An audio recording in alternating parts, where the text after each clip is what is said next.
ಯಾರು ಕೂಡ ಸರಿಯಾಗಿರೋ ಬ್ರಿಡ್ಜ್ ಅನ್ನ ಈಗ ಕಿತ್ತಾಕ್ಬಿಟ್ಟು ಸಾರ್ವಜನಿಕರಿಗೆ ತೊಂದರೆ ಹೌದು ಹೌದು ಮಾಡಿ ಅಂತ ಯಾರು ಕೂಡ ಅರ್ಜಿ ಬ್ರಿಡ್ಜ್ ಮಾಡಿ ಅಂತ ಯಾರು ಅರ್ಜಿ ಕೂಡ ಕೊಟ್ಟಿರಲಿಲ್ಲ. ಆಯ್ತು, ಏನೋ ಒಂದು ಬ್ರಿಡ್ಜ್ ಮಾಡ್ತಾ ಇದಾರೆ, ಜನಕ್ಕೆ ಅನುಕೂಲ ಆಗುತ್ತೆ ಅಂತಾನೆ ಇಟ್ಕೊಳ್ಳೋಣ. ಆದ್ರೆ ಇವ್ರು ಪರ್ಯಾಯ ರಸ್ತೆ ಮಾಡಿ ಬ್ರಿಡ್ಜ್ ಮಾಡ್ಬೇಕು.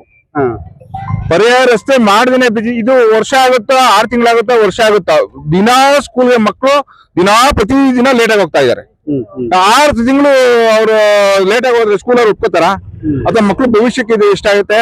ಆಮೇಲೆ ಏನಾದ್ರು ಒಂದು ಎಮರ್ಜೆನ್ಸಿ ಒಬ್ಬರ ಪೇಷಂಟ್ ಕರ್ಕೊಂಡು ಹೋಗ್ಬೇಕು ಅಂತಂದ್ರೆ 2 ವೀಲರ್ ಕರ್ಕೊಂಡು ಹೋಗಕ್ಕಾಗತ್ತಾ? ಏನೋ ಎಮರ್ಜೆನ್ಸಿ ಇದೆ ಪೇಷಂಟ್ಗೆ, 2 ವೀಲರ್ ಕರ್ಕೊಂಡು ಹೋಗಕ್ಕಾಗತ್ತೆ? ಇಲ್ಲಿ ಆ ಕಡೆಯಿಂದ ಸುತ್ಕೊಂಡ್ಬರೋಷ್ಟರಲ್ಲಿ ಎಲ್ಲ ಜಾಮ್ ಆಗ್ಬಿಟ್ಟಿರುತ್ತೆ ಎಲ್ಲ ಕಡೆನು. ಹಂಗಾಗಿ ಇದನ್ನ ಖಂಡಿತ ಇಮಿಡಿಯೇಟ್ ಆಗಿ ಇದನ್ನ ಒಂದು ಪರ್ಯಾಯ ರಸ್ತೆ ಮಾಡಿ ಇವರು ಕಾಮಗಾರಿ ಶುರು ಮಾಡ್ಕೊಂಡು ಇವ್ರ ಕೆಲಸ ಇವ್ರು ಮಾಡ್ಲಿ. ಎಲ್ಲೋ ಒಂದ್ ಕಡೆ ಈಗ ಗುತ್ತಿಗೆದಾರ ಹೇಳ್ತಾರೆ ಜಾಗ ಇಲ್ಲ ಪರ್ಯಾಯ ರಸ್ತೆ. ನೀವೇ ನೋಡಿ ಜಾಗ ಯಾವ್ದು, ಯಾಕೆ ಜಾಗ ಇಲ್ಲ ನೋಡಿ, ನೀವೇ ಕಾಣಿಸ್ತಾ ನೋಡಿ ಜಾಗ ಹಾಕಿಲ್ಲ. ಪೈಪ್ ಇದೆ, ಆ ಪೈಪ್ ಹಾಕ್ಬಿಟ್ಟು ಮಣ್ಣು ಹಾಕ್ಬಿಟ್ಟು ರಸ್ತೆ ಮಾಡಿದ್ರೆ ಯಾಕೆ ಮಾಡಲ್ಲ ನೋಡಿ? ನೀವೇ ಕಣ್ಣು ಕಾಣಿಸ್ತಾ ಇರೋ ಸತ್ಯ ಇದು. ಜಾಗ ಇಲ್ಲ ಅಂತ ಯಾವ ಬಾಯಲ್ಲಿ ಹೇಳ್ತಾರೆ? ಆಮೇಲೆ ಗುತ್ತಿಗೆದಾರರು ಇದಾರಲ್ಲ, ಇವರಷ್ಟು ಇವರು ಇನ್ನೊಬ್ರು ಇಲ್ಲ, ಅಷ್ಟು ಇದಾಗಿ ಮಾತಾಡ್ತಾರೆ ಅವರು, ದುರಹಂಕಾರವಾಗಿ ಮಾತಾಡ್ತಾರೆ.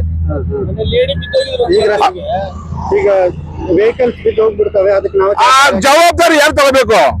ಜವಾಬ್ದಾರಿ ಯಾರ್ದು? ಕಾಂಟ್ರಾಕ್ಟರ್ ಜವಾಬ್ದಾರಿ. ಅವ್ರು ಇಲ್ಲಿ ಸೇಫ್ಟಿ ಮೆಜರ್ಗಳೆಲ್ಲ ತಗೊಂಡು ಒಂದು ವಾಹನ ಓಡಾಡಕ್ಕೆ ವ್ಯವಸ್ಥೆ ಮಾಡ್ಬೇಕು. ಅವ್ರಿಗೆ ಬಂದಿರೋದು ಬರೀ ಕಾಸು ಮಾಡ್ಕೊಂಡು ಹೋಗಕ್ಕಾಗಲ್ಲ, ಸರಿನಾ? ಇಲ್ಲಿ ಅವರು ಜನಕ್ಕೆ ಸೇಫ್ಟಿ ಕೊಟ್ಟು ವ್ಯವಸ್ಥೆ ಮಾಡ್ಬೇಕು. ಕೆಲವೊಂದ್ ಕಡೆ ಸಬ್ ಕಾಂಟ್ರಾಕ್ಟ್ ದುಡ್ಡು ಮಾಡ್ಕೊಂಡು ಅದು ಎಲ್ಲಾ ಕಡೆ ನಡೆಯೋದು ಸರ್ವೇ ಸಾಮಾನ್ಯ. ಅವ್ರು ಏನಾದ್ರು ಮಾಡ್ಕೊಳ್ಳಿ, ಜನಕ್ಕೆ ಅನುಕೂಲ ಮಾಡಿ.